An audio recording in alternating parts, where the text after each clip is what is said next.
gbajúgbajà òṣèrébìnrin nni tó tún ti di olóṣèlú báyìí, kódà tó jẹ́ ọ̀kan pàtàkì lára àwọn amúgbálẹ́gbẹ̀ẹ́ àti olùrànlọ́wọ́ pàtàkì fún abẹnugan ilé-ìgbìmọ̀ aṣòfin kékeré làbújá Federal House of Representatives Honourable Tajudeen Abbas, ìyún Eniola Badmus tí gbogbo èèyàn mọ̀ sí gbogbo Biz-Girl, ìlà ń sọ nípa ẹ̀ ó mà ti ṣàlàyé lórí bí Ọlọ́run bó ṣe kó yọ lọ́wọ́ kú òjijì, ṣùgbọ́n tí ọmọbìnrin náà tó jẹ́ kó di mọ̀ pé òun kò tí ì lè ṣàlàyé bí ọ̀rọ̀ ṣe ṣẹlẹ̀ báyìí àti pé lọ́jọ́ iwájú láìpẹ́ láì jìnnà nǹkan tó ṣẹlẹ̀ sóun àti bí Ọlọ́run ṣe kó òun yọ lọ́wọ́ kú òjijì òun yóò padà máa ṣàlàyé fún gbogbo ọmọ Nàìjíríà láti lè kẹ́kọ̀ọ́ àti láti lè mọ nǹkan tí ojú òun rí. Ǹjẹ́ kí ló dé tí Eniola Badmus tó fi sọ ọ̀rọ̀ yìí? Kí ló sì fà á tó fi ń sọ pé Ọlọ́run kó òun yọ lọ́wọ́ kú òjijì àti pé òun fẹ́ kí gbogbo ọmọ Nàìjíríà kan kẹ́kọ̀ọ́ níbẹ̀? Ó mà ní bí Eniola Badmus bó ṣe lọ ṣe iṣẹ́ abẹ àti àtúnṣe sí ara rẹ̀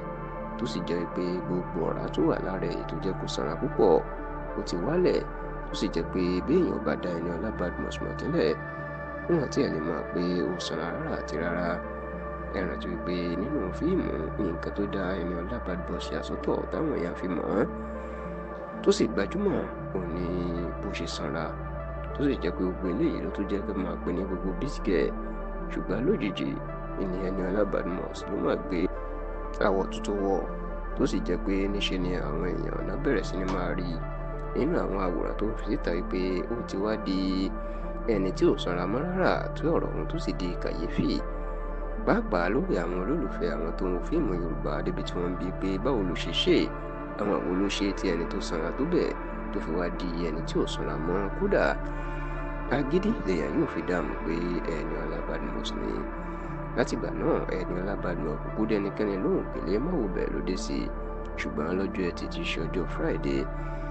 ọjọ́ kẹfà oṣù kejìlá ló ta wáyé the 6th of December 2024 ní Eniola Badmus lọ sọ̀rọ̀ lórí ọ̀rọ̀ yìí fún ìgbà àkọ́kọ́, tó sì gbé ọ̀rọ̀ náà sórí ẹ̀rọ ayélujára. Lásìkò tó ń sọ̀rọ̀, Eniola Badmus ní nǹkan tójú òun rí lásìkò tóun lọ ṣe iṣẹ́ abẹ láti pààrọ̀ ara òun kúrò ní sísanra sí ẹni tí ò sanra mọ́. Ó ní kì í ṣe nǹkan kékeré, ó ní kódà díẹ̀ báyìí ló kù kí ẹ̀mí òun bọ́ nítorí ikú àti ìyè ni ọ̀rọ̀ náà jọ.